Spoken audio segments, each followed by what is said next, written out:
November 11th, 1918. All across the Western Front, the clocks that were lucky enough to escape the 4 years of shelling chimed the 11th hour. And with that, the First World War came to an end.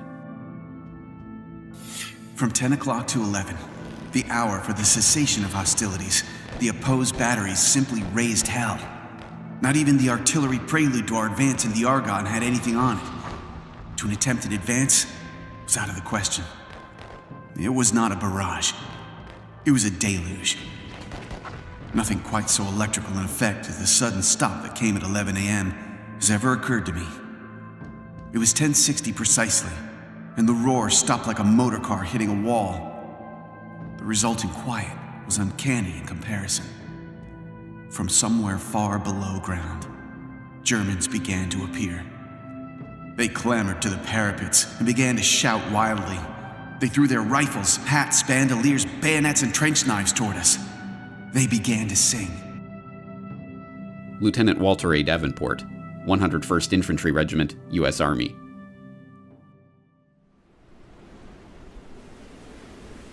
And just like that, it was over. 4 years of the bloodiest carnage the world had ever seen came to a stop as sudden and bewildering as its start. And the world vowed, never again. Each year, we lay the wreath. We hear the last post. We mouth the words, never again, like an incantation. But what does it mean?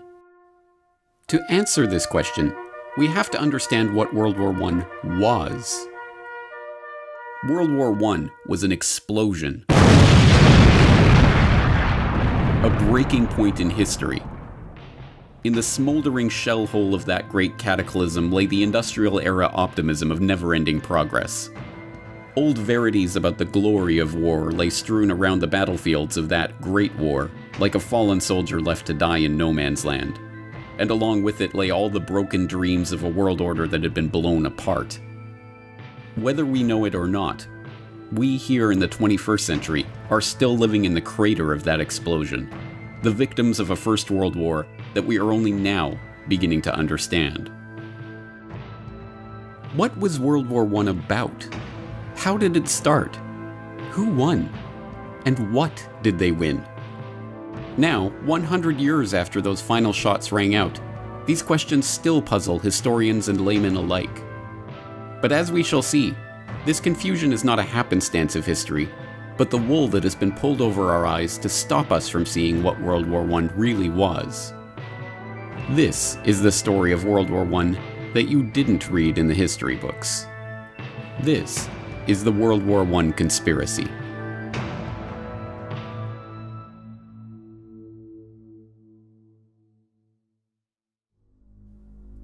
Part 1. To start a war. June 28, 1914. The Archduke Franz Ferdinand, heir to the Austro-Hungarian throne, and his wife Sophie are in Sarajevo for a military inspection. In retrospect, it's a risky provocation, like tossing a match into a powder keg. Serbian nationalism is rising, the Balkans are in a tumult of diplomatic crises and regional wars, and tensions between the Kingdom of Serbia and the Austro-Hungarian Empire are set to spill over. But despite warnings and ill omens, the royal couple's security is extremely lax. They board an open-top sports car and proceed in a 6-car motorcade along a pre-announced route. After an inspection of the military barracks, they head toward the town hall for a scheduled reception by the mayor. The visit is going ahead exactly as planned and precisely on schedule. And then, the bomb goes off.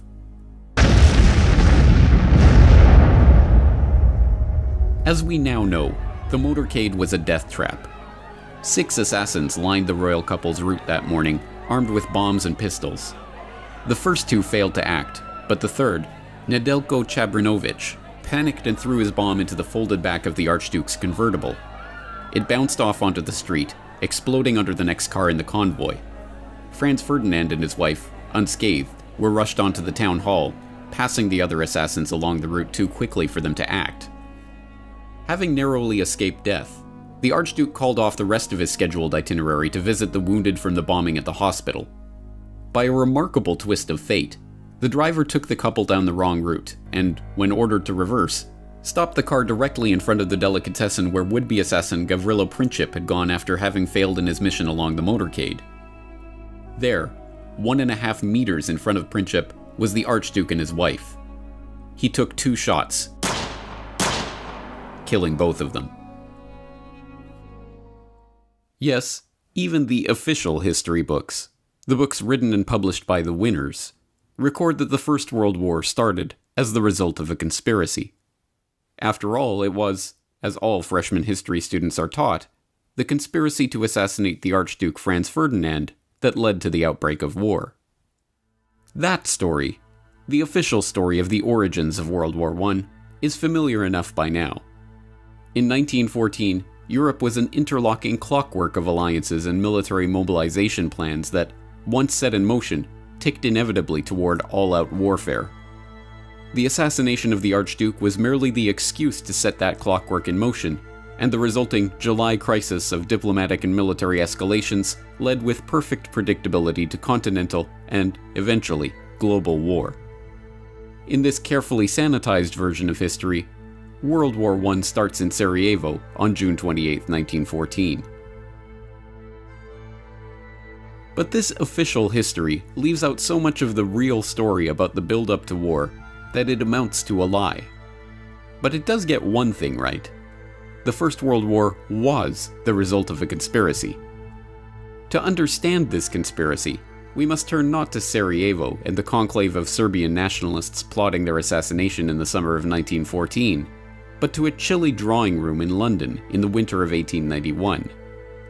There, 3 of the most important men of the age, men whose names are but dimly remembered today, are taking the first concrete steps toward forming a secret society that they have been discussing amongst themselves for years. The group that springs from this meeting will go on to leverage the wealth and power of its members to shape the course of history, and, 23 years later, will drive the world into the first truly global war. Their plan reads like outlandish historical fiction. They will form a secret organization dedicated to the extension of British rule throughout the world and the ultimate recovery of the United States of America as an integral part of a British empire. The group is to be structured along the lines of a religious brotherhood. The Jesuit order is repeatedly invoked as a model, divided into 2 circles.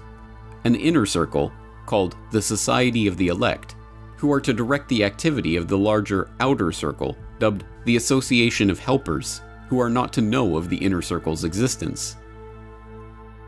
British rule and inner circles and secret societies. If presented with this plan today, many would say it was the work of an imaginative comic book writer. But the 3 men who gathered in London that winter afternoon in 1891 were no mere comic book writers.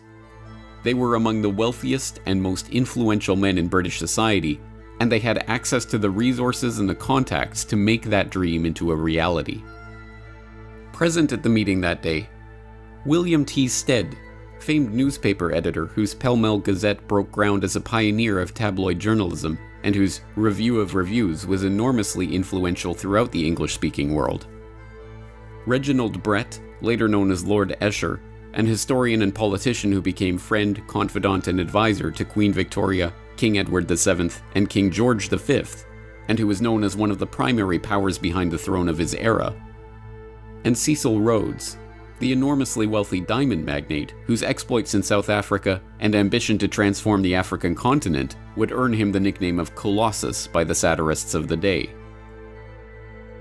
But Rhodes's ambition was no laughing matter.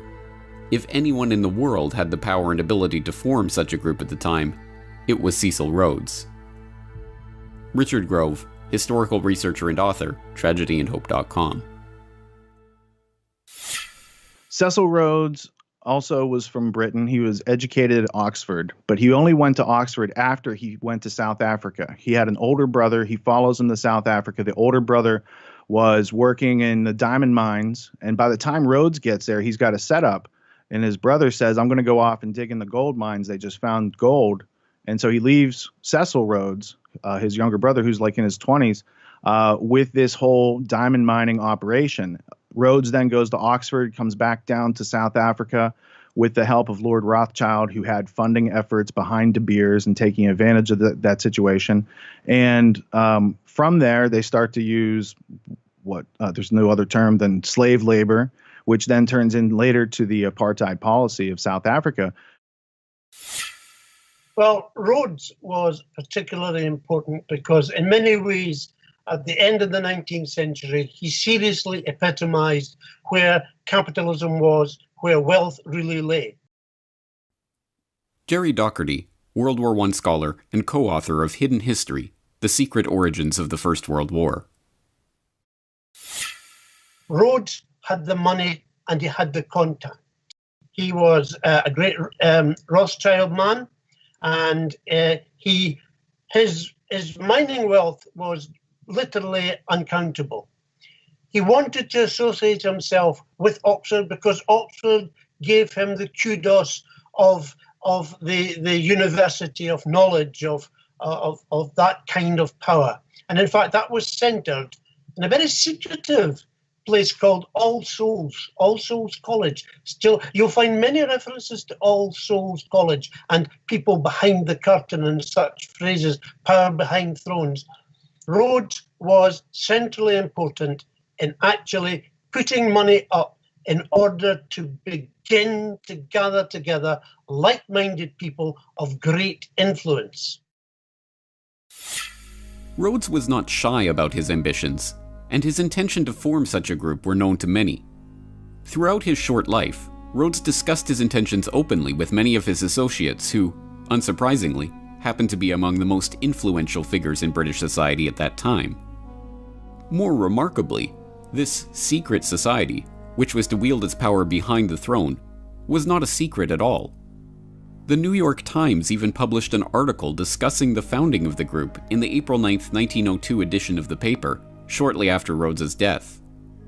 The article, headlined Mr. Rhodes's Ideal of Anglo-Saxon Greatness, and carrying the remarkable subhead, He believed a wealthy secret society should work to secure the world's peace and a British-American federation, summarized this sensational plan by noting that Rhodes's idea for the development of the English-speaking race was the foundation of a society copied, as to organization, from the Jesuits.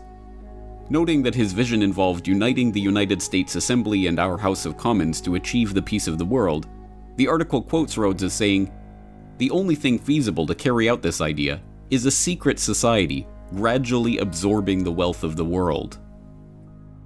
This idea is laid down in black and white in a series of wills that Rhodes wrote throughout his life. Wills that not only laid out his plan to create such a society and provided the funds to do so, but, even more remarkably, were collected in a volume published after his death by co-conspirator William T. Stead. Rhodes also left his great deal of money, not having any children, not having married, dying at a young age, left it in a very well-known last will and testament, of which there were several different editions, naming different benefactors, naming different executors. So in 1902, Cecil Rhodes dies. There's a book published. It contains his last will and testament. The guy who wrote the book, William T. Stead, was in charge of a British publication called the Review of the Reviews. He was part of Rhodes's roundtable group. He at one time was an executor for the will. And in that will, it says that he laments the loss of America from the British Empire and that they should formulate a secret society with the specific aim of bringing America back into the empire. Then he names all the countries that they need to include in this list to have world domination, to have an English-speaking union, to have British race as the enforced culture on all countries around the world. The will contains the goal. The goal is amended over a series of years and supported and used to gain support. And then by the time he dies in 1902, there's funding, there's a plan, there's an agenda, there's working groups, and it all launches and then takes hold. And then not too long later, you've got World War I. And then from that, you've got World War II. And then you've got a century of control and slavery that really could have been prevented. When, at the time of Rhodes' death in 1902, this secret society decided to partially reveal itself, it did so under the cloak of peace. It was only because they desired world peace, they insisted, that they had created their group in the first place. and only for the noblest of reasons that they aimed to gradually absorb the wealth of the world. But contrary to this pacific public image, from its very beginnings, the group was interested primarily in war. In fact, one of the very first steps taken by this Rhodes Roundtable, as it was known by some, was to maneuver the British Empire into war in South Africa. This Boer War of 1899 to 1902 would serve a dual purpose. It would unite the disparate republics and colonies of South Africa into a single unit under British imperial control, and, not incidentally, it would bring the rich gold deposits of the Transvaal Republic into the orbit of the Rothschilds Rhodes-controlled British South Africa Company. The war was, by the group's own admission, entirely its doing. The point man for the operation was Sir Alfred Milner, a close associate of Rhodes and a member of the secret society's inner circle who was then the governor of the British Cape Colony. Although largely forgotten today, Alfred Milner, later First Viscount Milner, was perhaps the most important single figure in Britain at the dawn of the 20th century. From Rhodes's death in 1902, he became the unofficial head of the Round Table Group and directed its operations, leveraging the vast wealth and influence of the group's exclusive membership to his own ends. With Milner, there was no compunction or moral hand-wringing about the methods used to bring about those ends. In a letter to Lord Roberts, Milner casually confessed to having engineered the Boer War. "I precipitated the crisis, which was inevitable, before it was too late. It is not very agreeable, and in many eyes, not a very creditable piece of business to have been largely instrumental in bringing about a war."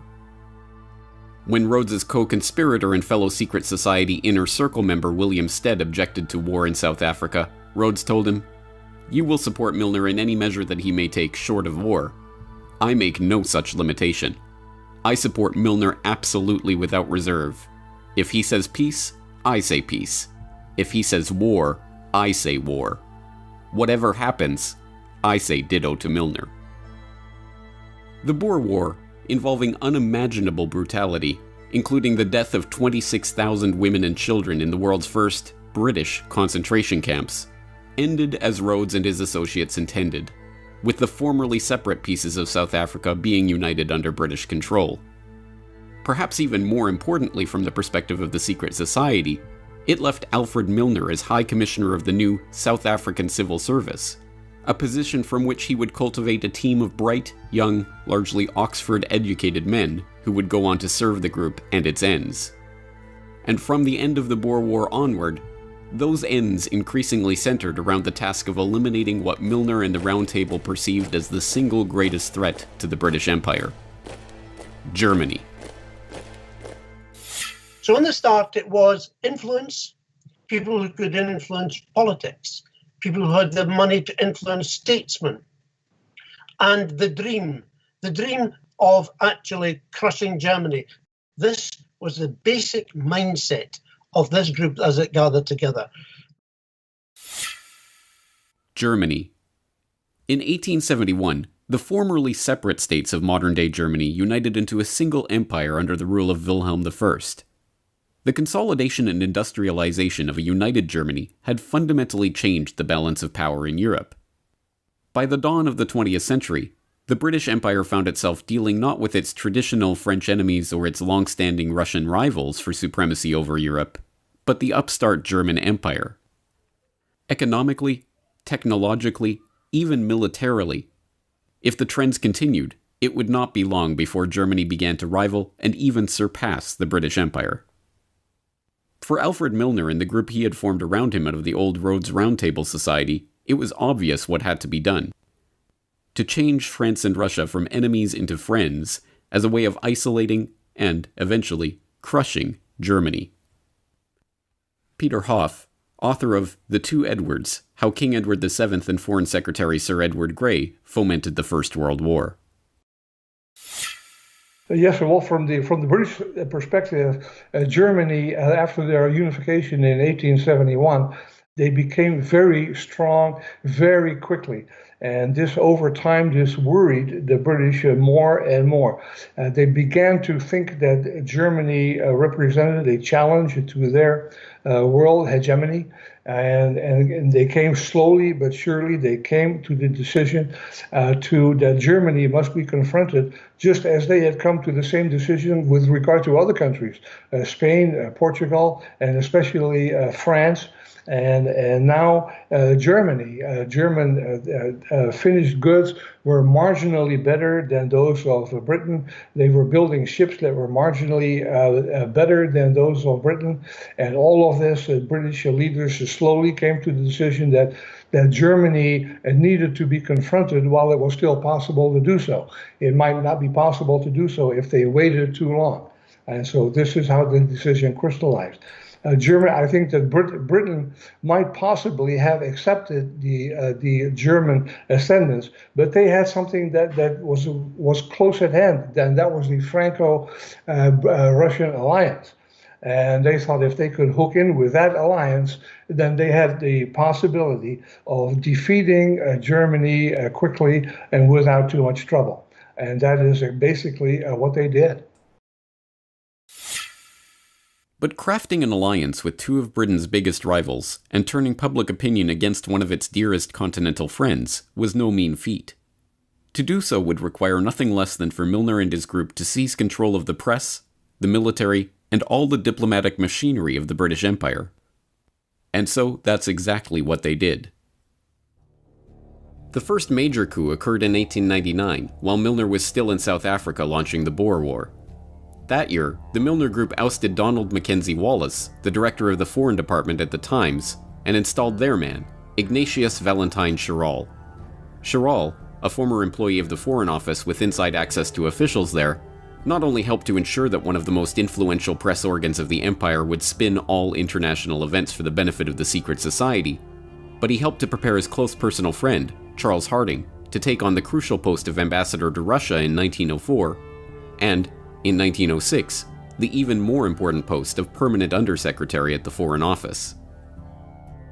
With Harding, Milner's group had a foot in the door at the British Foreign Office. But they needed more than just their foot in that door if they were to bring about their war with Germany. In order to finish the coup, they needed to install one of their own as Foreign Secretary. And, with the appointment of Edward Grey as Foreign Secretary in December of 1905, that's precisely what happened. Sir Edward Grey was a valuable and trusted ally of the Milner Group.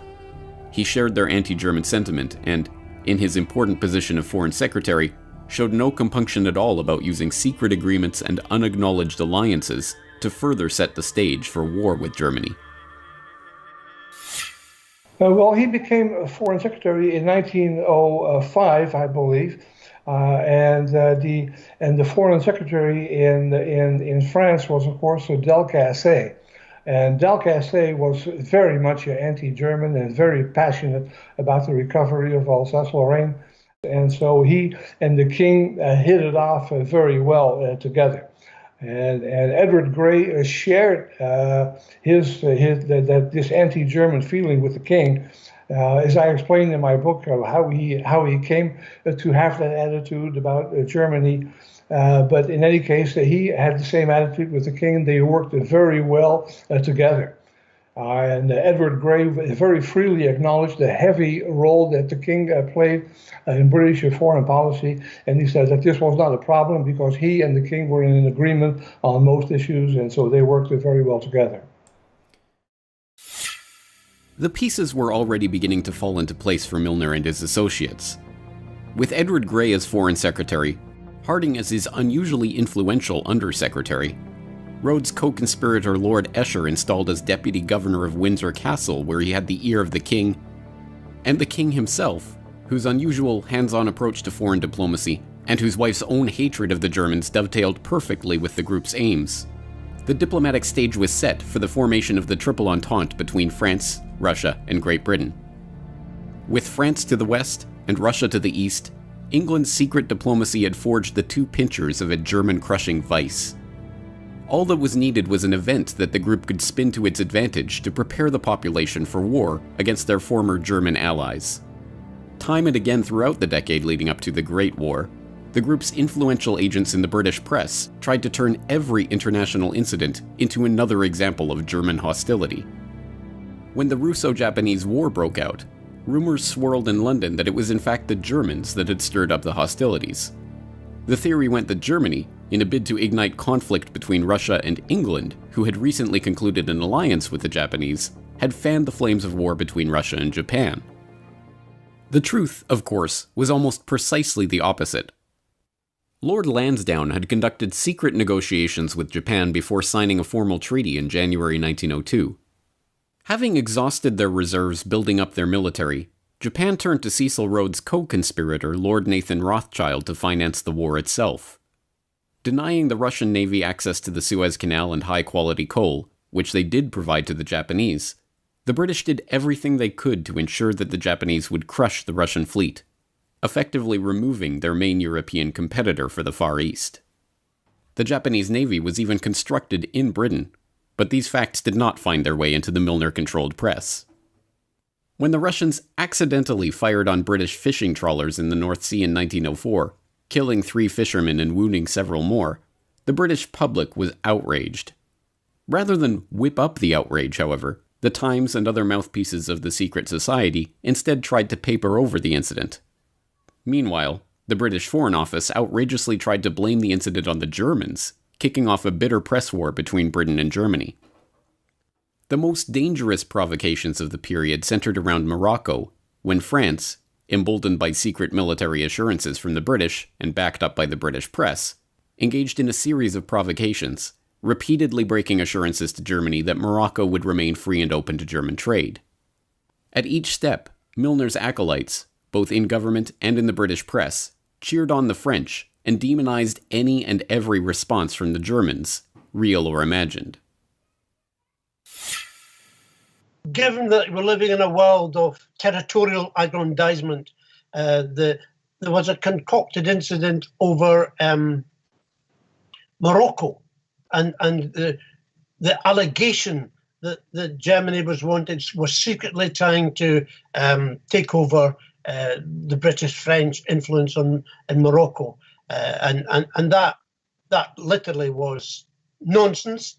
But it was blown up into an incident, and people were told, prepare. You had better prepare yourself for the possibility of war, because we will not be dictated to by that Kaiser person over in Berlin. One of the incidents, which I would need to make reference to get the date perfectly right, referred to a threat. Well, it was portrayed as a threat. It was no more than a threat than a fly would be if it came into your room at the present moment, of a gunboat sitting off the coast of Africa. And it was purported that this was the sign that, in fact, Germany was going to have a deep water port, and they were going to use it as a springboard to interrupt British shipping. When we researched it, Jim and I discovered that the size of that so-called gunboat was physically smaller than the King of England's royal yacht. But history has portrayed this as a massive threat to the British Empire and its masculinity, if you like, because that's how they saw themselves. Ultimately, the Moroccan crises passed without warfare because, despite the best efforts of Milner and his associates, cooler heads prevailed. Likewise, the Balkans descended into warfare in the years prior to 1914, but Europe as a whole didn't descend with them. But, as we well know, the members of the Round Table in the British government, in the press, in the military, in finance, in industry, and in other positions of power and influence eventually got their wish. Franz Ferdinand was assassinated, and within a month, the trap of diplomatic alliances and secret military compacts that had been so carefully set was sprung. Europe was at war. In retrospect, the machinations that led to war are a masterclass in how power really operates in society. The military compacts that committed Britain, and ultimately the world, to war had nothing to do with elected parliaments or representative democracy. When Conservative Prime Minister Arthur Balfour resigned in 1905, deft political manipulations ensured that members of the Round Table, including Herbert Henry Asquith, Edward Grey, and Richard Haldane, 3 men who Liberal leader Henry Campbell Bannerman privately accused of Milner worship, seamlessly slid into key posts in the new Liberal government and carried on the strategy of German encirclement without missing a step.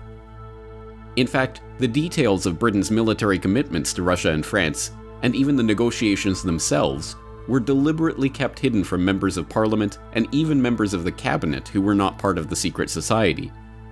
It wasn't until November 1911, a full 6 years into the negotiations, that the cabinet of Prime Minister Herbert Henry Asquith started to learn the details of these agreements that had been repeatedly and officially denied in the press and in Parliament.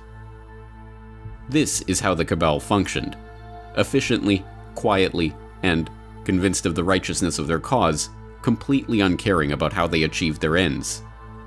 It is to this clique, not to the doings of any conspiracy in Sarajevo, that we can attribute the real origins of the First World War, with the 9 million dead soldiers and 7 million dead civilians that lay piled in its wake. But for this cabal, 1914 was just the start of the story. In keeping with their ultimate vision of a united Anglo-American world order, the jewel in the crown of the Milner Group was to embroil the United States in the war, to unite Britain and America in their conquest of the German foe. Across the Atlantic, the next chapter in this hidden history was just getting underway.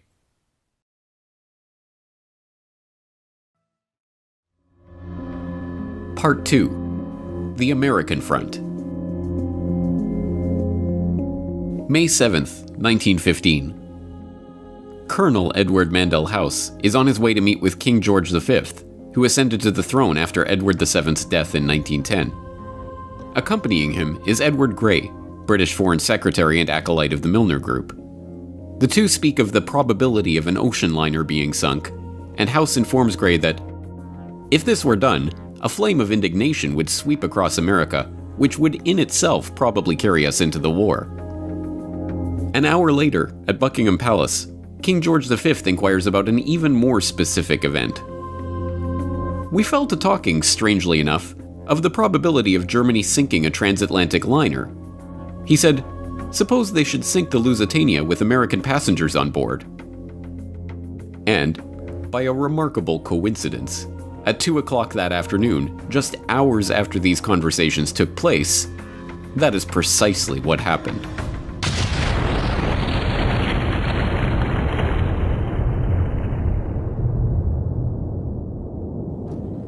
The Lusitania, one of the largest passenger liners in the world, is en route from New York to Liverpool when it is struck by a torpedo from a German U-boat.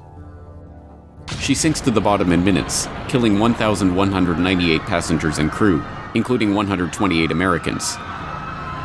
The disaster, portrayed as a brazen, unexpected attack on an innocent passenger liner, helps to shift public opinion about the war in the US.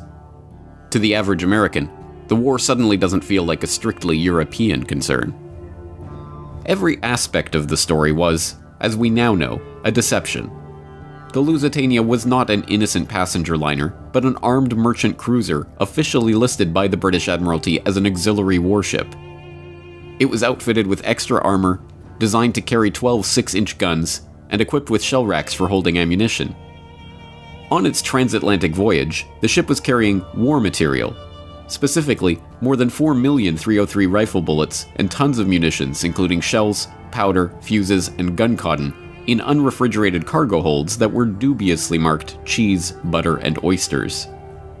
This secret manifest was officially denied by the British government for generation after generation, but in 2014, a full 99 years after the event, internal government documents were finally released in which the government admitted the deception.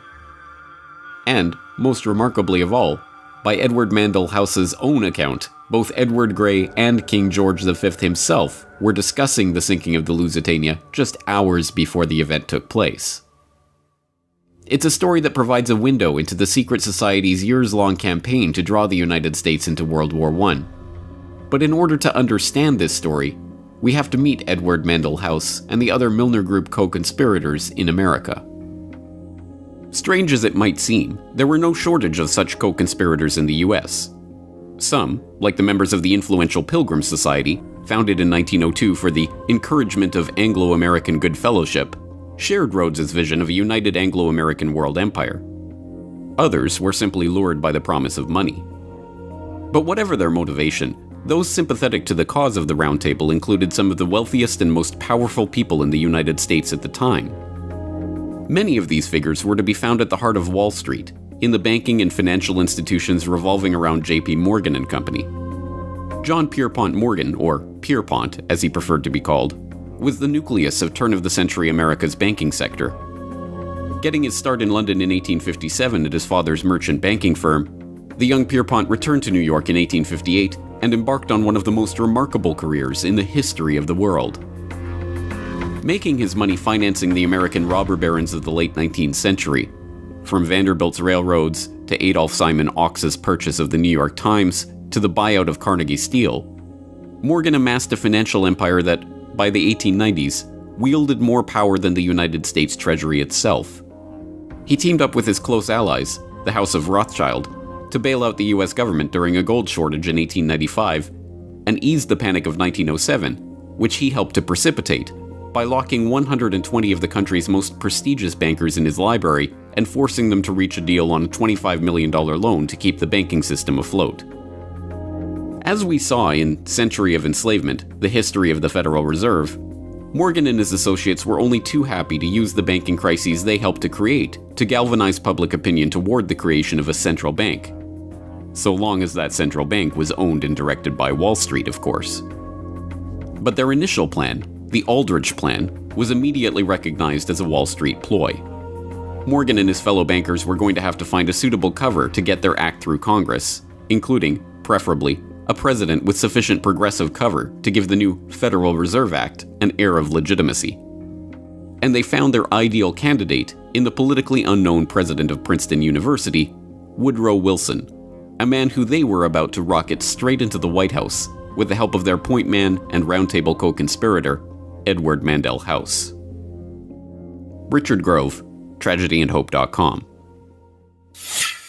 Woodrow Wilson was an obscure professor at Princeton University who, from reading all that I've read about him, wasn't the smartest guy, but he was smart enough to pick up when other people had good ideas.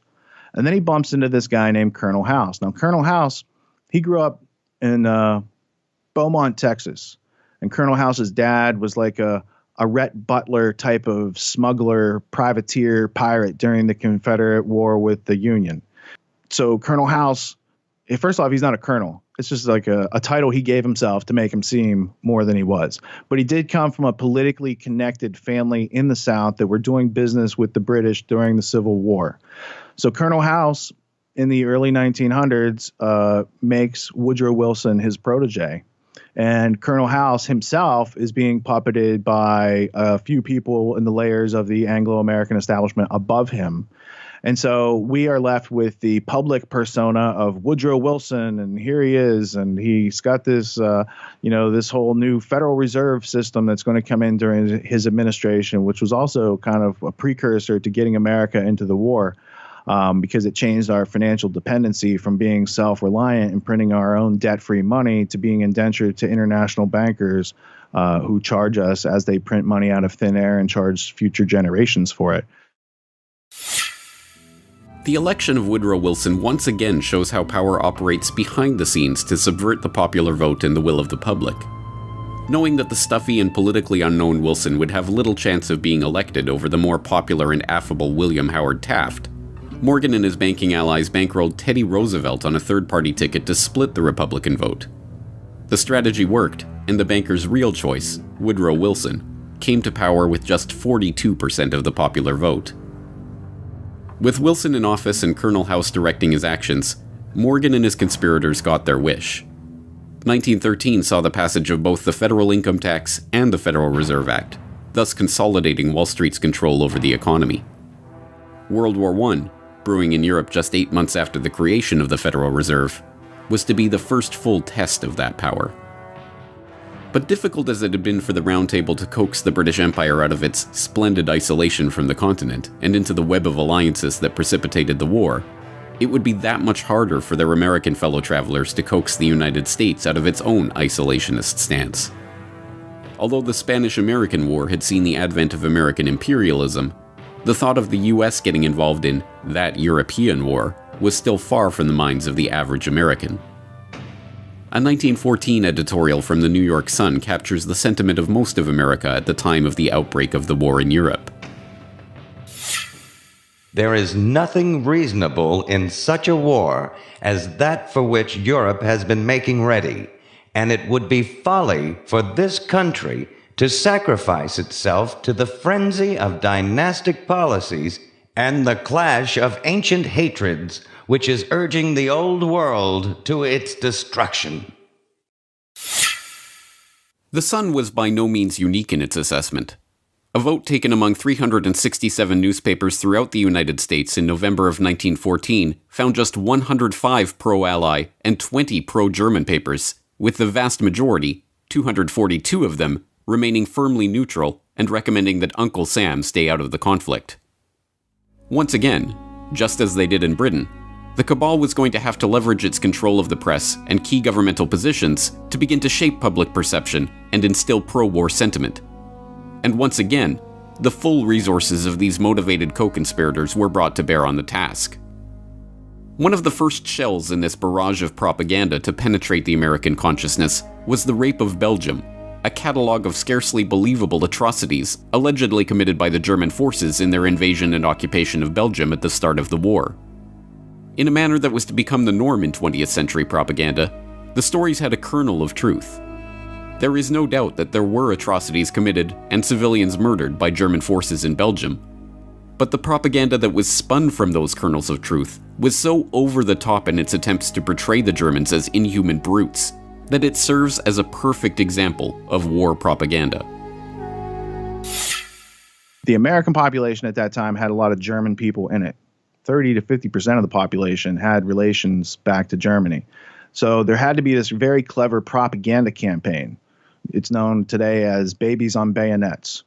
So if you have no interest in World War I, but you think it's interesting to study propaganda so you don't get fooled again, then type it into your favorite search engine, babies on bayonets, World War I. You'll see hundreds of different posters where the Germans are bayoneting babies, and it brings about emotions, and it doesn't give you the details of anything, and emotions drive wars, not facts. Facts are left out and deleted all the time in order to create wars. So I think that putting facts back in might help prevent wars. But I do know that they like to drive people on emotion. The babies on bayonets, getting America into World War I, that's a key part of it.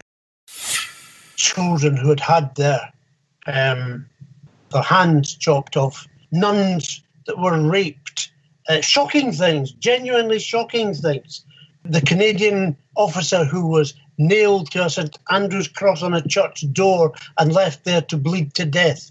These were the great myths peddled in order to defame and bring down the whole image of any justification for German action and try and influence America into war. Jerry Docherty, co-author of Hidden History, The Secret Origins of the First World War. That's not to say that there weren't atrocities on both sides. War is an atrocious event, and there are always victims, absolutely. And I offer no justification for it. But the lies, the unnecessary abuse of propaganda, even when in Britain they decided that they would put together the definitive volume of evidence to present it to the world, the person they asked to do this just so happened to have been former British ambassador to the United States and a man called Bryce, who was very well liked in the States. And his evidence was published and put forward, and there were screeds of stories after stories.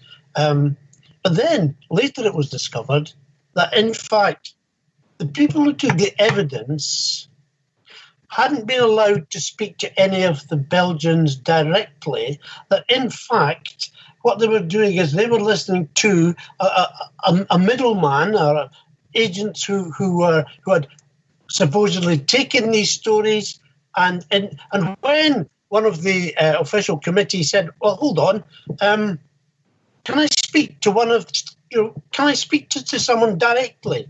No. He resigned. He wouldn't allow his name to be put forward with and that's the extent to which, this is false history. It's not even acceptable to call it fake news. It's just disgusting. The campaign had its intended effect.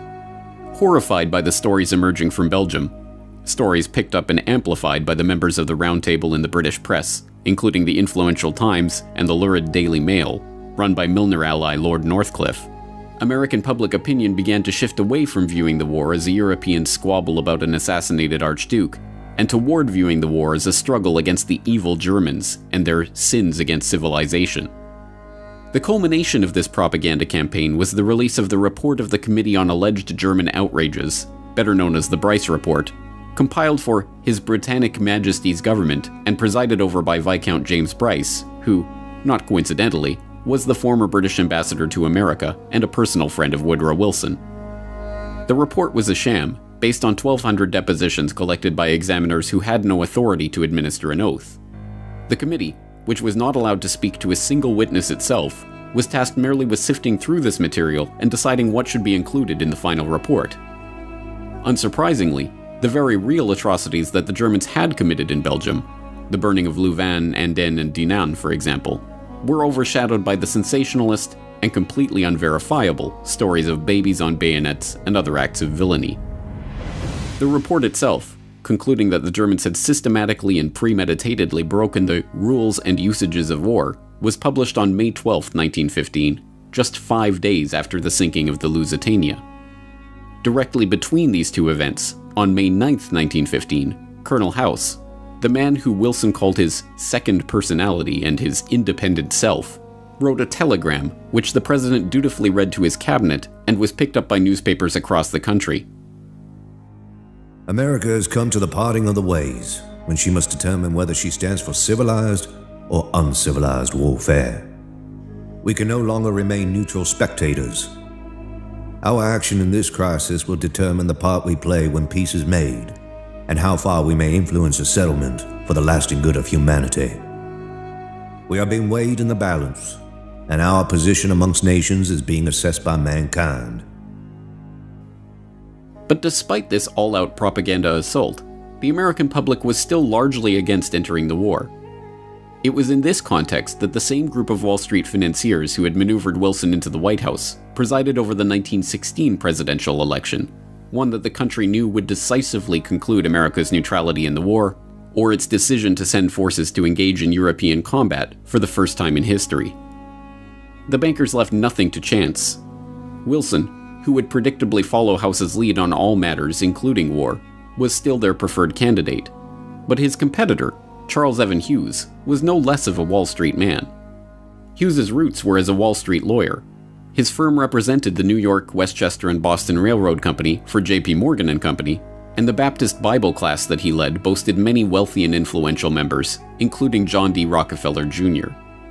The affable Hughes was stiff competition for the wooden and charmless Wilson, but such was the importance of American neutrality that "He kept us out of war" actually became the central slogan of the campaign that saw Wilson return to the White House.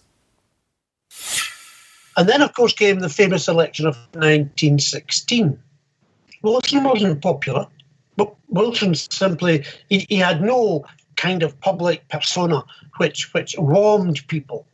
On the contrary, he was a cold fish. He had dubious links with several of those who were powerful in Wall Street. But his propaganda for re-election was, he kept us out of war. Here was a man, vote for Wilson, he kept us out of war. An inherent promise that he would continue to keep America out of war. And in fact, of course, within months, America was thrown into the war by its own government.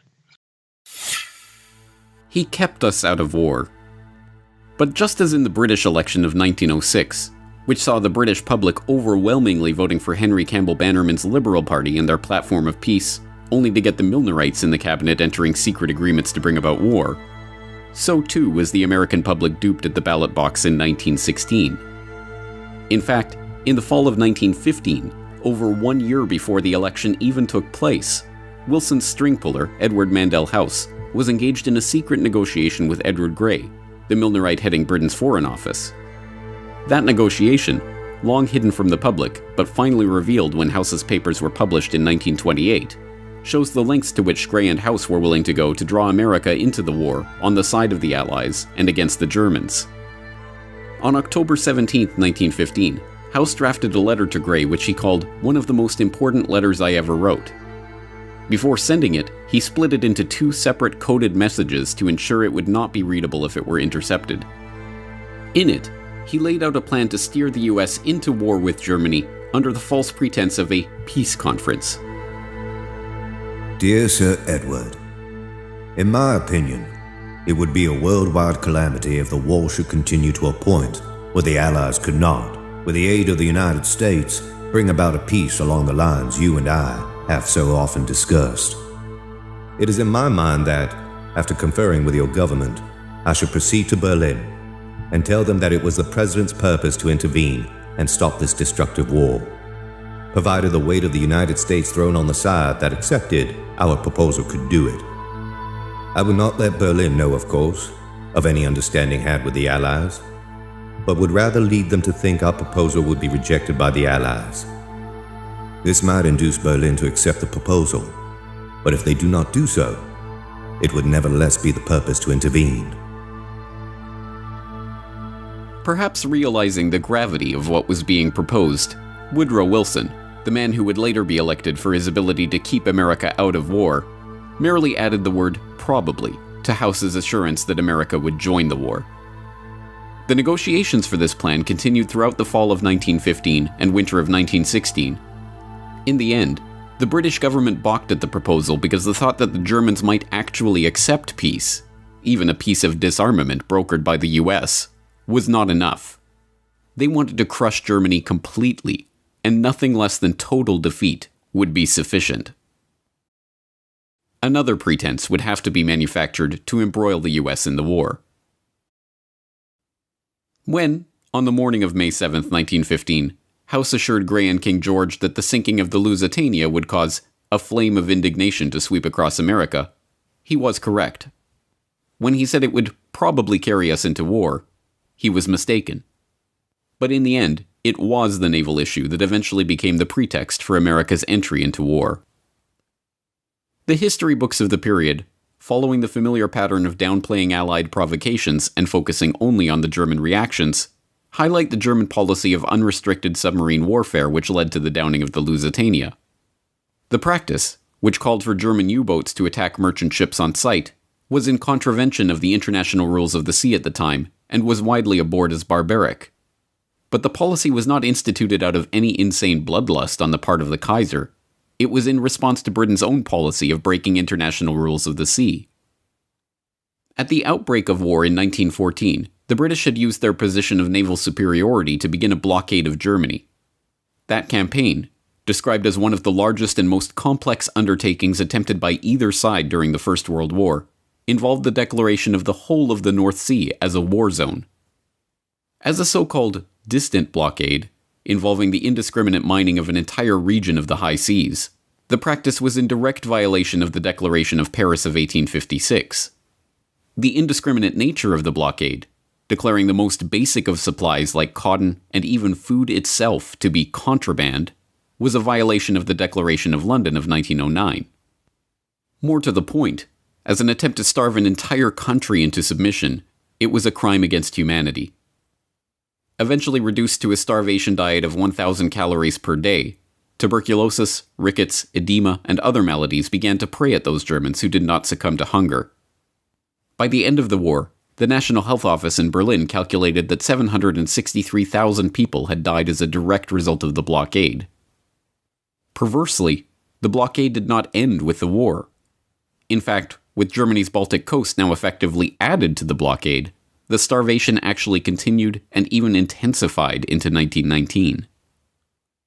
Faced with protestations from the Austrian ambassador about the illegality of the British blockade, Colonel House, now America's de facto president, merely observed, "He forgets to add that England is not exercising her power in an objectionable way, for it is controlled by a democracy."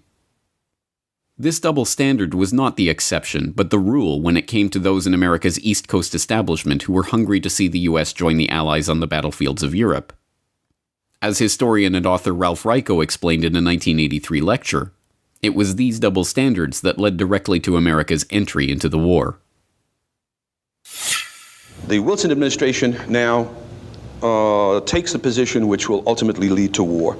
The German government is to be held strictly accountable for the death of any Americans on the high seas, regardless of circumstances. The Germans say, well, let's see if we can live with this, as long as you're willing to put pressure on the British to have them modify their violations of international law. That is, they're placing a food on the list of contraband materials, which had never been done before. The British, as you know, take your merchant ships off the high seas on the way to Rotterdam, because they say if anything that goes to Rotterdam is going to go to Germany. So they take American ships off the high seas. The British have put cotton on the list of contraband, confiscating these materials. They interfere with letters going to the continent because they think there's military intelligence possibly involved. The British are imposing in many ways on Americans. So if you hold them responsible, we'll behave ourselves as far as submarines go. This was not to be the case. And the attitude of the Americans towards British violations of neutral rights were quite different. One reason is that the American ambassador to London, Walter Hines Page, was an extreme Anglophile. One time, for instance, he gets a message from the State Department saying, tell the British they have to stop interfering with American mail shipments to neutral ports. And the American ambassador goes to the British Foreign Minister, Edward Grey, and says, look at the message I've just got from Washington. Let's get together and try to answer this. This was his attitude. The British were never held to the same standard as the Germans. At home, Theodore Roosevelt, who in previous years had been a great friend of the Kaisers and a great admirer of Germany, now says we have to get into this war right away. Besides that, there's a campaign for preparedness, for building up the American Army, the American Navy, drilling American citizens in combat techniques. There's a kind of hysteria, really, that travels over the country, considering that there's, at this time, certainly, no chance of some kind of immediate threat to the United States. And people like Roosevelt and Wilson begin talking in a very unfortunate way. Wilson says, for instance, in America we have too many hyphenated Americans. Of course, he meant German Americans, Irish Americans. And these people are not totally loyal to our country. Already scapegoats are being looked for, and public opinion is being roused. In January, this diplomatic negotiation, the exchange of memos goes on for the next few years. In January of 1917, the Americans, not having been able to budge the British in the least on any British violation of American rights, the British blockade intensifying, the Germans really feeling hunger. In a very literal sense, especially the people on the home front. The Kaiser is persuaded by his admirals and generals to begin unrestricted submarine warfare around the British Isles. The American position by this time had solidified, had become a totally rigid one, and when all is said and done, when you go through all of the back and forth memoranda and notes and principles established, the United States went to war against Germany in 1917 for the right of Americans to travel in armed, belligerent merchant ships carrying munitions through war zones. Wilson's position was that even in that case, the Germans simply had no right to attack the ship, as long as there are Americans on the ship. Shall I repeat that? Armed, belligerent, that is to say English, armed English merchant ships carrying munitions could not be fired upon by the Germans as long as there were American citizens on board. And it was for the right of Americans to go into the war zone on such vessels that we finally went to war. After months of deliberations, and with the situation on the home front becoming increasingly desperate, the German military commanders decided to resume their unrestricted submarine warfare in 1917. As expected, U.S. merchant ships were sunk, including 4 ships in late March alone.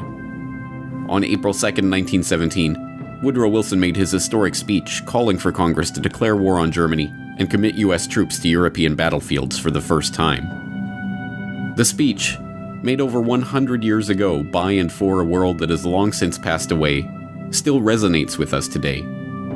Embedded within it is the rhetoric of warfare that has been employed by president after president, prime minister after prime minister, in country after country, and war after war, right down to the current day.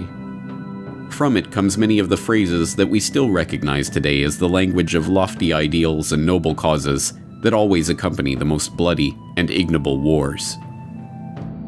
With a profound sense of the solemn and even tragical character of the step I am taking, and of the grave responsibilities which it involves, but in unhesitating obedience to what I deem my constitutional duty, I advise that the Congress declare the recent course of the Imperial German government to be, in fact, nothing less than war against the government and people of the United States.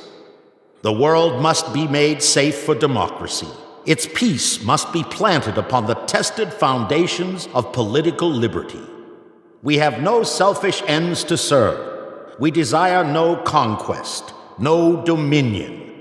We seek no indemnities for ourselves, no material compensation for the sacrifices we shall freely make.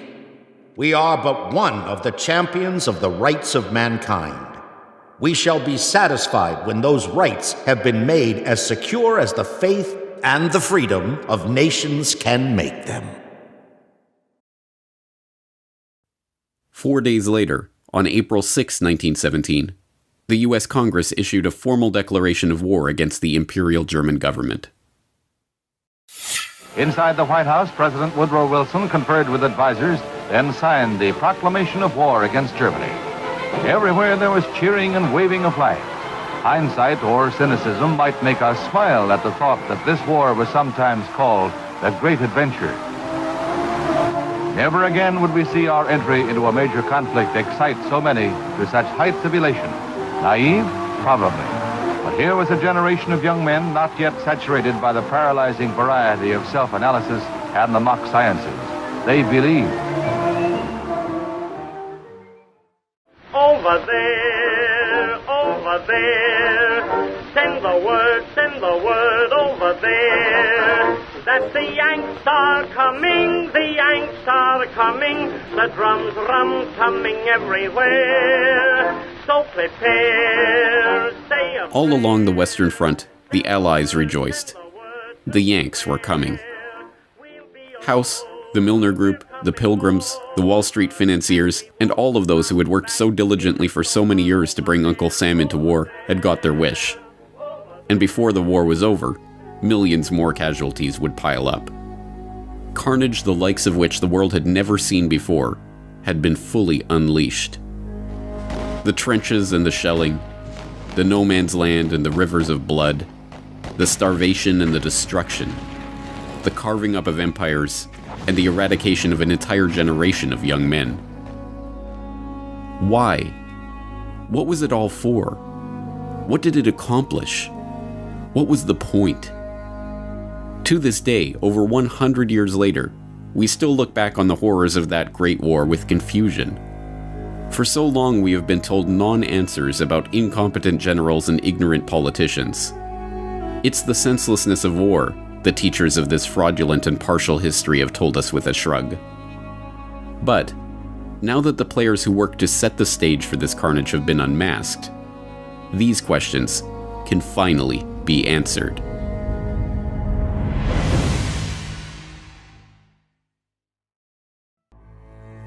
Part 3. A New World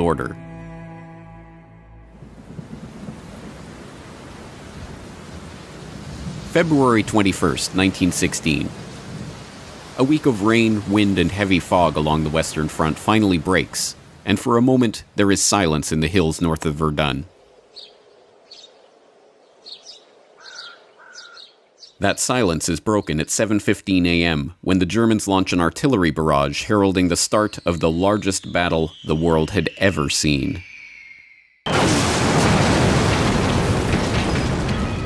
Thousands of projectiles are flying in all directions, some whistling, others howling, others moaning low, and all uniting in one infernal roar.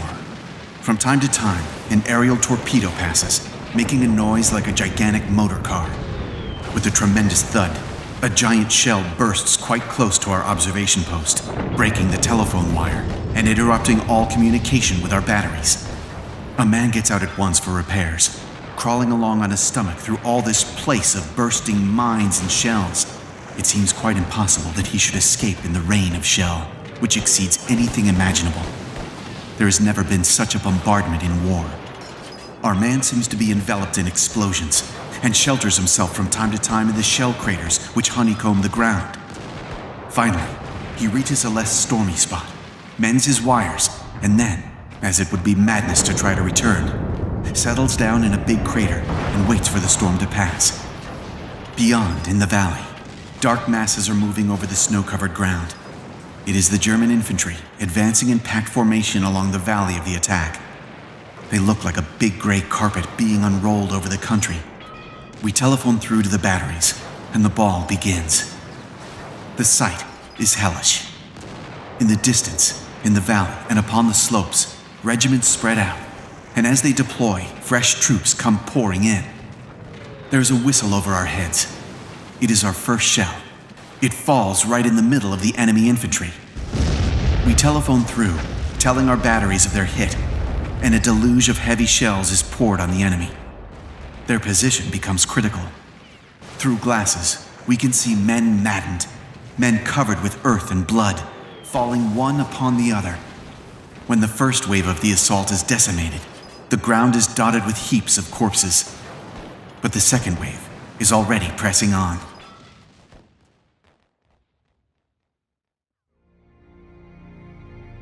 This anonymous French staff officer's account of the artillery offensive that opened the Battle of Verdun, recounting the scene as an heroic French communications officer repairs the telephone line to the French artillery batteries, allowing for a counterstrike against the first wave of German infantry, brings a human dimension to a conflict that is beyond human comprehension.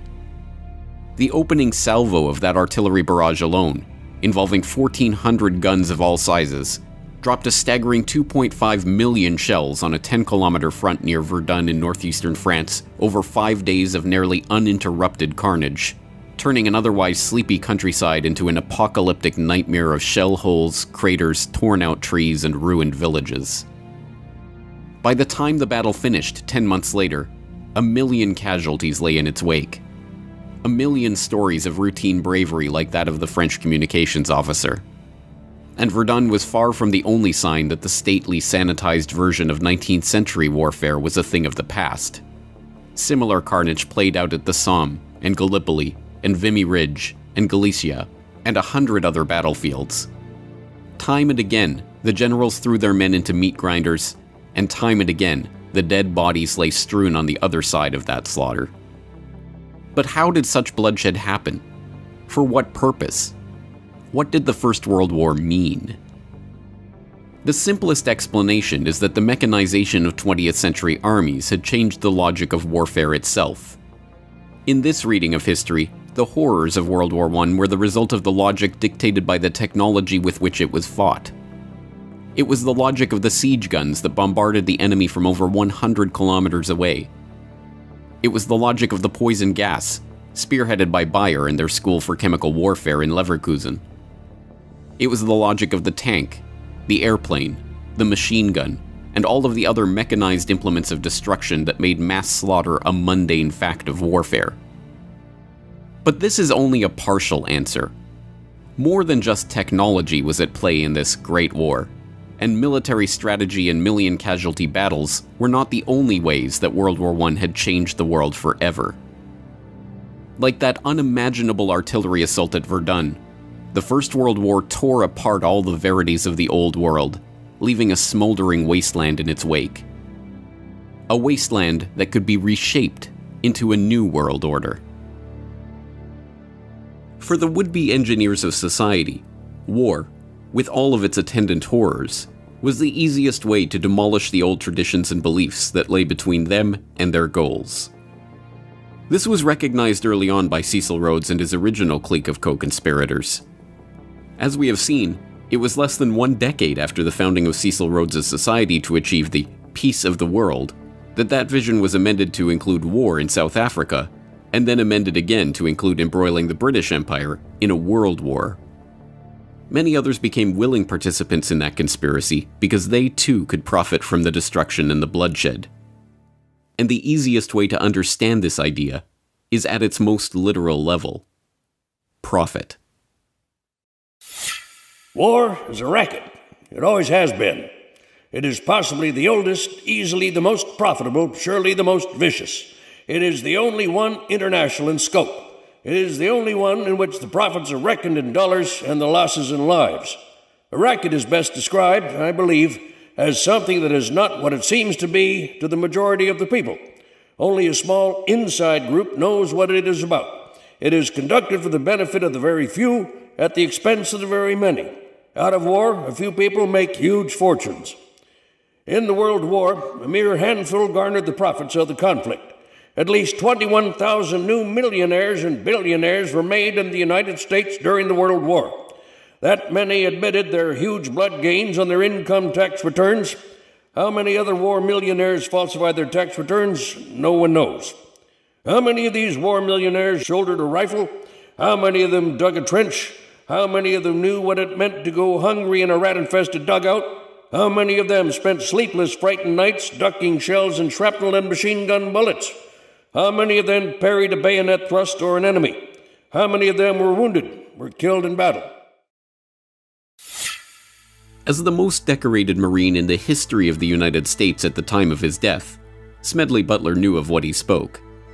Having seen the minting of those tens of thousands of new millionaires and billionaires out of the blood of his fellow soldiers, his famous rallying cry, "War is a racket," has resonated with the public since he first began, in his own memorable words, trying to educate the soldiers out of the sucker class. Indeed, the war profiteering on Wall Street started even before America joined the war. Although, as JP Morgan partner Thomas Lamont noted, at the outbreak of the war in Europe, American citizens were urged to remain neutral in action, in word, and even in thought. Our firm had never for one moment been neutral. We didn't know how to be. From the very start, we did everything we could to contribute to the cause of the Allies. Whatever the personal allegiances that may have motivated the bank's directors, this was a policy that was to yield dividends for the Morgan Bank that even the greediest of bankers could scarcely have dreamed of before the war began. John Pierpont Morgan himself died in 1913, before the passage of the Federal Reserve Act he had stewarded into existence, and before the outbreak of war in Europe. But the House of Morgan stood strong, with the Morgan Bank under the helm of his son, John Pierpont Morgan Jr., maintaining its position as preeminent financier in America. The young Morgan moved quickly to leverage his family's connections with the London banking community, and the Morgan Bank signed its first commercial agreement with the British Army Council in January 1915, just 4 months into the war. That initial contract, a $12 million purchase of horses for the British war effort to be brokered in the US by the House of Morgan, was only the beginning. By the end of the war, the Morgan Bank had brokered $3 billion in transactions for the British military, equal to almost half of all American supplies sold to the Allies in the entire war. Similar arrangements with the French, Russian, Italian, and Canadian governments saw the bank broker billions more in supplies for the Allied war effort. But this game of war financing was not without its risks. If the Allied powers were to lose the war, the Morgan Bank and the other major Wall Street banks would lose the interest on all of the credit they had extended to them. By 1917, the situation was dire. The British government's overdraft with Morgan stood at over $400 million, and it was not clear that they would even win the war, let alone be in a position to repay all their debts when the fighting was over. In April 1917, Just 8 days after the US declared war on Germany, Congress passed the War Loan Act extending $1 billion in credit to the Allies. The first payment of $200 million went to the British, and the entire amount was immediately handed over to Morgan as partial payment on their debt to the bank. When, a few days later, $100 million was parceled out to the French government, it too was promptly returned to the Morgan coffers. But the debts continued to mount, and throughout 1917 and 1918, the US Treasury, aided by the Pilgrim Society member and avowed Anglophile Benjamin Strong, president of the newly created Federal Reserve, quietly paid off the Allied powers' war debts to J.P. Morgan.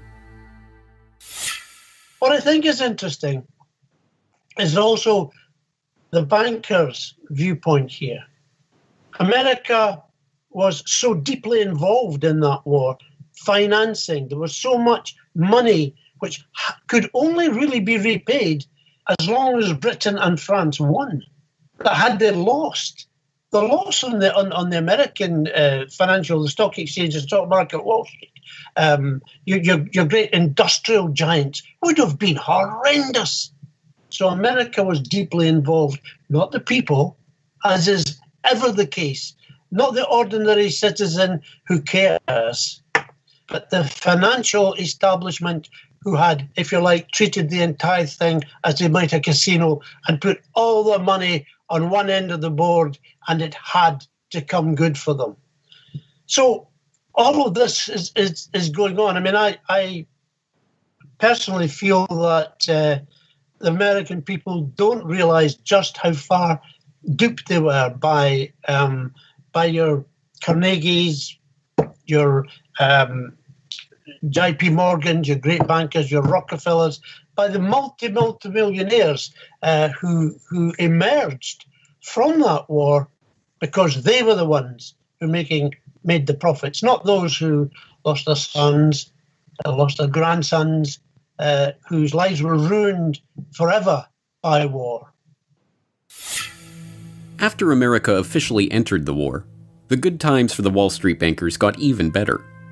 Bernard Baruch, the powerful financier who personally led Woodrow Wilson into Democratic Party headquarters in New York like a poodle on a string to receive his marching orders during the 1912 election, was appointed to head the newly created War Industries Board. With war hysteria at its height, Baruch and the fellow Wall Street financiers and industrialists who populated the board were given unprecedented powers over manufacture and production throughout the American economy, including the ability to set quotas, fix prices, standardize products, and, as a subsequent congressional investigation showed, pad costs so that the true size of the fortunes that the war profiteers extracted from the blood of the dead soldiers were hidden from the public. Spending government funds at an annual rate of $10 billion, the board minted many new millionaires in the American economy. Millionaires who, like Samuel Prescott Bush of the infamous Bush family, happened to sit on the War Industries Board. Bernard Baruch himself was said to have personally profited from his position as head of the War Industries Board to the tune of $200 million. The extent of government intervention in the economy would have been unthinkable just a few years before. The National War Labor Board was set up to mediate labor disputes. The Food and Fuel Control Act was passed to give the government control over the distribution and sale of food and fuel. The Army Appropriations Act of 1916 set up the Council of National Defense, populated by Baruch and other prominent financiers and industrialists, who oversaw private sector coordination with the government in transportation, industrial and farm production, financial support for the war, and public morale. In his memoirs at the end of his life, Bernard Baruch openly gloated, "The experience had a great influence upon the thinking of business and government. WIB had demonstrated the effectiveness of industrial cooperation and the advantage of government planning and direction. We helped inter the extreme dogmas of laissez-faire, which had for so long molded American economic and political thought. Our experience taught that government direction of the economy need not be inefficient or undemocratic, and suggested that in time of danger, it was imperative." But it was not merely to line the pockets of the well-connected that the war was fought. More fundamentally, it was a chance to change the very consciousness of an entire generation of young men and women. For the class of would-be social engineers that arose in the Progressive Era, from economist Richard T. Ely, To journalist Herbert Croly, to philosopher John Dewey, the Great War was not a horrific loss of life or a vision of the barbarism that was possible in the age of mechanized warfare, but an opportunity to change people's perceptions and attitudes about government, the economy, and social responsibility. Dewey, for example, wrote of the social possibilities of war. In every warring country, there has been the same demand that in the time of great national stress, production for profit be subordinated to production for use. Legal possession and individual property rights have had to give way before social requirements. The old conception of the absoluteness of private property has received the world over a blow from which it will never wholly recover. All countries on all sides of the world conflict responded in the same way, by maximizing their control over the economy, over manufacturing and industry, over infrastructure, and even over the minds of their own citizens. Germany had its Kriegssozialismus, or war socialism, which placed control of the entire German nation, including its economy, its newspapers, and, through conscription, its people, under the strict control of the army. In Russia, the Bolsheviks used this German war socialism as a basis for their organization of the nascent Soviet Union. In Canada, the government rushed to nationalize railways, outlaw alcohol, institute official censorship of newspapers, levy conscription, and, infamously, introduce a personal income tax as a temporary wartime measure that continues to this day. The British government soon recognized that control of the economy was not enough. The war at home meant control of information itself. At the outbreak of war, they set up the War Propaganda Bureau at Wellington House. The Bureau's initial purpose was to persuade America to enter the war, but that mandate soon expanded to shape and mold public opinion in favor of the war effort and of the government itself. On September 2, 1914, the head of the War Propaganda Bureau invited 25 of Britain's most influential authors to a top-secret meeting. Among those present at the meeting, G.K. Chesterton, Ford Madox Ford, Thomas Hardy, Rudyard Kipling, Arthur Conan Doyle, Arnold Bennett, and H.G. Wells. Not revealed until decades after the war ended, many of those present agreed to write propaganda material promoting the government's position on the war, which the government would get commercial printing houses, including Oxford University Press, to publish as seemingly independent works. Under the secret agreement, Arthur Conan Doyle wrote To Arms, John Masefield wrote Gallipoli and The Old Front Line, Mary Humphrey Ward wrote England's Effort and Towards the Goal, Rudyard Kipling wrote The New Army in Training, G.K. Chesterton wrote The Barbarism of Berlin. In total, the Bureau published over 1,160 propaganda pamphlets over the course of the war. Hilaire Belloc later rationalized his work in service of the government. It is sometimes necessary to lie damnably in the interests of the nation. War correspondent William Beach Thomas was not so successful in the battle against his own conscience.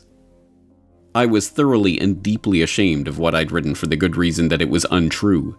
The vulgarity of enormous headlines and the enormity of one's own name did not lessen the shame. But the Bureau's efforts were not confined to the literary world. Film, visual art, recruitment posters, no medium for swaying the hearts and minds of the public was overlooked. By 1918, the government's efforts to shape perception of the war, now officially centralized under a Minister of Information, Lord Beaverbrook, was the most finely tuned purveyor of propaganda the world had yet seen. Even foreign propaganda, like the infamous Uncle Sam that went beyond a recruitment poster to become a staple of American government iconography, was based on a British propaganda poster featuring Lord Kitchener. Control of the economy. Control of populations. Control of territory. Control of information. World War I was a boon for all of those who wanted to consolidate control of the many in the hands of the few. This was the vision that united all those participants in the conspiracies that led to the war itself. Beyond Cecil Rhodes and his secret society, there was a broader vision of global control for the would-be rulers of society who were seeking what tyrants had lusted after since the dawn of civilization: control of the world. World War I was merely the first salvo in this clique's attempts to create not a reordering of this society or that economy, but a new world order. What World War I allowed these globalists, these Anglophiles, these people who wanted the English-speaking union to reign over the whole world, what it allowed them to do was militarize American thinking. And what I mean by that is there was a whistleblower called Norman Dodd. He was the head researcher for the Reese Committee that looked into how nonprofit foundations were influencing American education away from freedom. And what they found was the Carnegie Institute for International Peace was seeking to understand how to make America a wartime economy, how to take the state apparatus over, how to change the education to get people to continually consume, how to have arms production ramp up. And then once this happened in World War I, if you look at what happened in the 1920s, you've got people like Major General Smedley Butler, who is using the U.S. military to advance corporate interests in Central and South America and doing some very caustic things to the indigenous people, insofar as these were not American policies really before the Spanish-American War in 1898, meaning that going and taking foreign military action was not part of the diplomatic strategy of America prior to our engagement with the British Empire in the late 1800s and as it ramped up after Cecil Rhodes's death. So what these people gained was the foothold for world government from which they could get, through globalism, what they called a new world order. The creation of this new world order was no mere parlor game.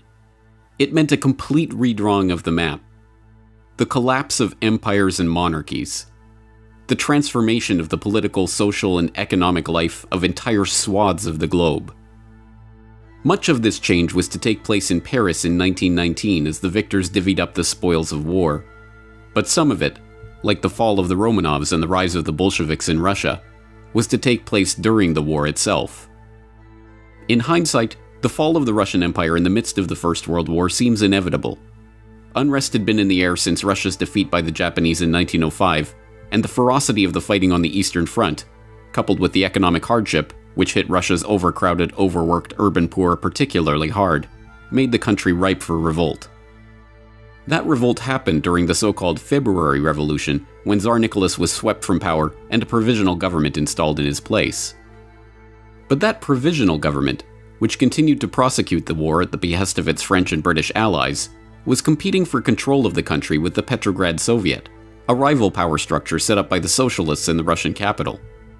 The struggle for control between the two bodies led to riots, protests, and ultimately, battles in the street.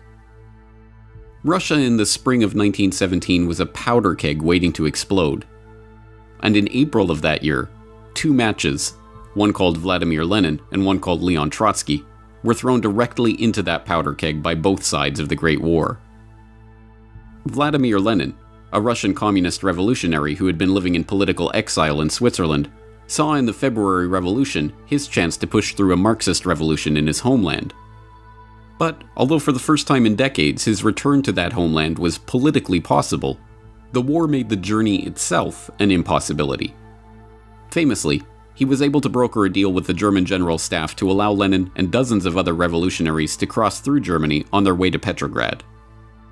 Germany's reasoning in permitting the infamous SEAL train ride of Lenin and his compatriots is, as a matter of war strategy, straightforward.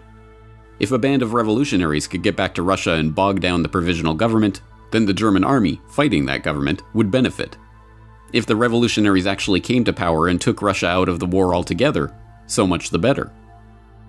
But the curious other side of this story, the one demonstrating how Lenin's fellow communist revolutionary, Leon Trotsky, was shepherded from New York, where he had been living well beyond the means of his income as a writer for socialist periodicals, through Canada, where he was stopped and identified as a revolutionary en route to Russia, and on to Petrograd, is altogether more incredible.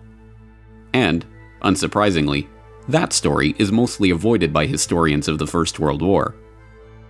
One of the scholars who did not shy away from the story was Anthony Sutton, author of Wall Street and the Bolshevik Revolution, whose meticulous research of State Department documents, Canadian government records, and other historical artifacts pieced together the details of Trotsky's unlikely journey. Trotsky was in New York. He had no income. I summed his income for the year he was in New York. It was about $600. Yet he lived in an apartment. He had a chauffeured limousine. He had a refrigerator, which was very rare in those days. He left New York and went to Canada on his way to the revolution. He had $10,000 in gold on him. He didn't earn more than $600 in New York. He was financed out of New York. There's no question about that. The British took him off the ship in Halifax, Canada. I got the Canadian archives. They knew who he was. They knew who Trotsky was. They knew he was going to start a revolution in Russia. Instructions from London came to put Trotsky back on the boat with his party and allow them to go forward. So there is no question that Woodrow Wilson, who issued the passport for Trotsky, and the New York financiers who financed Trotsky, and the British Foreign Office allowed Trotsky to perform his part in the revolution. After succeeding in pushing through the Bolshevik Revolution in November of 1917, one of Trotsky's first acts in his new position as People's Commissar for Foreign Affairs was to publish the secret treaties and understandings that Russia had signed with France and Britain. These documents revealed the secret negotiations in which the Entente powers had agreed to carve up the colonial world after the war. The stash of documents included agreements on the partition of Asiatic Turkey, creating the modern Middle East out of the remnants of the Ottoman Empire, the treaty with Italy, promising conquered territory to the Italian government in exchange for their military aid in the campaign against Austria-Hungary, a treaty redrawing the frontiers of Germany, promising France its long-held wish of reacquiring Alsace-Lorraine and recognizing Russia's complete liberty in establishing her western frontiers, diplomatic documents relating to Japan's own territorial aspirations, and a host of other treaties, agreements, and negotiations. One of these agreements, the Sykes-Picot Agreement between Britain and France, which was signed in May 1916, has grown in infamy over the decades. The agreement divided modern-day Turkey, Jordan, Iraq, Syria, and Lebanon among the Triple Entente, and although the revelation of the agreement caused much embarrassment for the British and the French and forced them to publicly back away from the Sykes-Picot map, served as the basis for some of the arbitrary lines on the map of the modern-day Middle East, including the border between Syria and Iraq. In recent years, ISIS has claimed that part of their mission is to put the final nail in the coffin of the Sykes-Picot conspiracy. Other territorial conspiracies, like the Balfour Declaration, signed by Arthur Balfour, then acting as Foreign Secretary for the British government, and addressed to Lord Walter Rothschild, one of the co-conspirators in Cecil Rhodes' original secret society, are less well known today. The Balfour Declaration also played an important role in shaping the modern world by announcing British support for the establishment of a Jewish homeland in Palestine, which was not under British mandate at the time. Even less well known is that the document did not originate from Balfour, but from Lord Rothschild himself, and was sent to fellow Round Table conspirator Alfred Milner for revision before being delivered. So this was he's known as Lord Walter Rothschild, and professionally he's a zoologist. He inherits a lot of wealth in a very high status family. He pursues his art and his science and his scientific theories and research. But he has zoological museums, and he's collecting specimens. And he's famously the Rothschild that's riding the giant tortoise and leading him around with a piece of lettuce on his stick. And there's a piece of lettuce hanging out of the tortoise's mouth. And I've always used that. Here's the metaphor for the bankers. Like, they're leading people around with stimulus response. This tortoise can't ask questions. It can't question its obedience.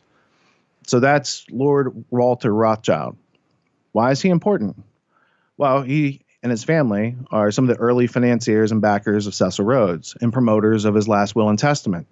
And in the question of America being brought back into the British Empire, there are newspaper articles. There's one in 1902 where Lord Rothschild is saying, this would be a good thing to have America back in the British Empire. He's also the Lord Rothschild to whom the Balfour Declaration is addressed. So in 1917, there's an agreement, a letter of agreement sent from the British government from Arthur Balfour to Lord Rothschild.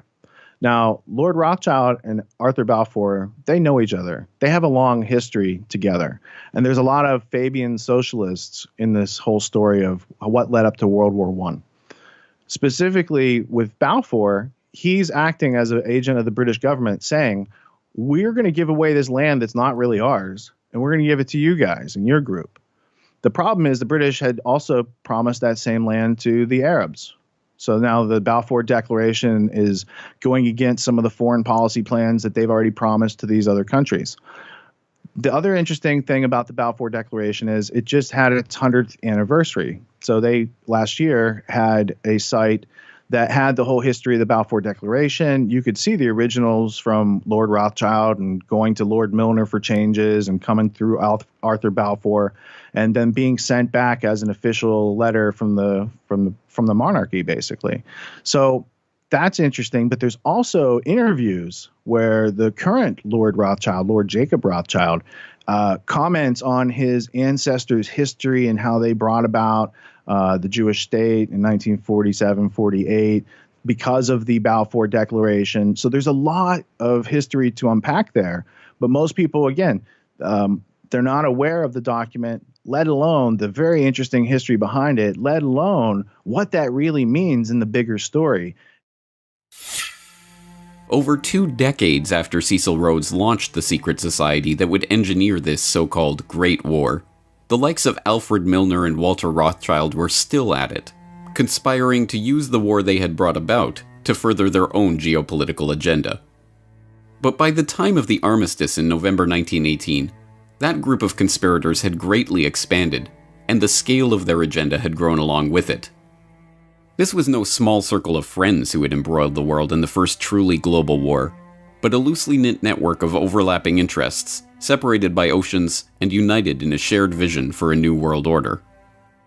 Milner, Rothschild, Gray, Wilson, House, Morgan, Baruch, and literally scores of others had each had their part to play in this story. Some were witting conspirators, others merely seeking to maximize the opportunities that war afforded them to reach their own political and financial ends. But to the extent that those behind the World War I conspiracy shared a vision, it was the same desire that had motivated men throughout history: the chance to reshape the world in their own image. Just tell us all over again why. Why? Just tell You won't it find again. this in the textbooks.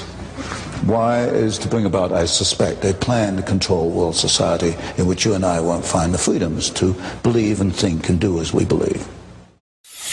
And war is an instrument of massive change. We know that. It is an instrument of massive change, in particular for those who are defeated.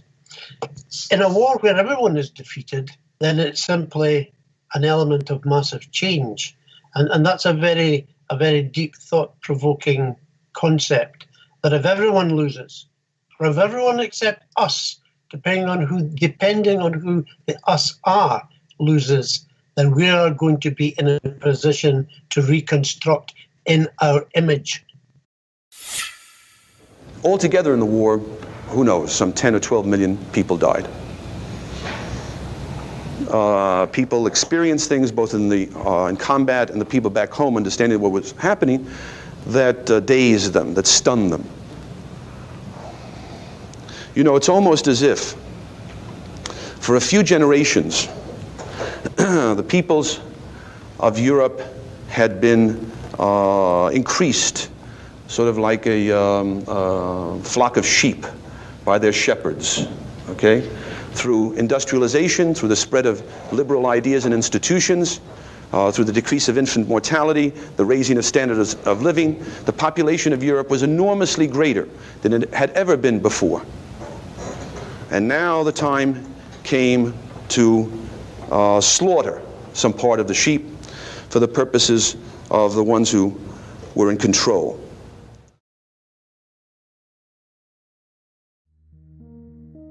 For the ones in control, World War I had been the birth pangs of a new world order. And now, the midwives of this monstrosity slouched towards Paris to take part in its delivery. The end of the beginning. All over the world, on November 11th, 1918, people were celebrating, dancing in the streets, drinking champagne, hailing the armistice that meant the end of the war. But at the front, there was no celebration. Many soldiers believed the armistice only a temporary measure and that the war would soon go on. As night came, the quietness, unearthly in its penetration, began to eat into their souls. The men sat around log fires, the first they'd ever had at the front. They were trying to reassure themselves that there were no enemy batteries spying on them from the next hill, and no German bombing planes approaching to blast them out of existence. They talked in low tones. They were nervous. After the long months of intense strain, of keying themselves up to the daily mortal danger, of thinking always in terms of war and the enemy, the abrupt release from it all was physical and psychological agony. Some suffered a total nervous collapse. Some, of a steadier temperament, began to hope that they would someday return to home in the embrace of loved ones. Some could think only of the crude little crosses that marked the graves of their comrades. Some fell into an exhausted sleep. All were bewildered by the sudden meaninglessness of their existence as soldiers, and through their teeming memories paraded that swiftly moving cavalcade of Cantini, Soissons, Saint-Mihiel, the Meuse Argonne, and Sedan. What was to come next? They did not know, and hardly cared. Their minds were numbed by the shock of peace. The past consumed their whole consciousness. The present did not exist, and the future was inconceivable. Colonel Thomas R. Gowanlock, 1st Division, U.S. Army. Little did those troops know how right they were. As the public rejoiced in the outbreak of peace after 4 years of the bloodiest carnage that the human race had ever endured, the very same conspirators that had brought about this nightmare were already converging in Paris for the next stage of their conspiracy. There, behind closed doors, they would begin their process of carving up the world to suit their interests, laying the groundwork and preparing the public consciousness for a new international order, setting the stage for an even more brutal conflict in the future, and bringing the battle-weary soldiers' worst fears for the future to fruition. And all in the name of peace. The French general, Ferdinand Foch, famously remarked after the Treaty of Versailles that, "This is not a peace. It is an armistice for 20 years. As we now know, his pronouncement was precisely accurate. The armistice on November 11, 1918 may have marked the end of the war, but it was not the end of the story. It was not even the beginning of the end. It was, at best, the end of the beginning.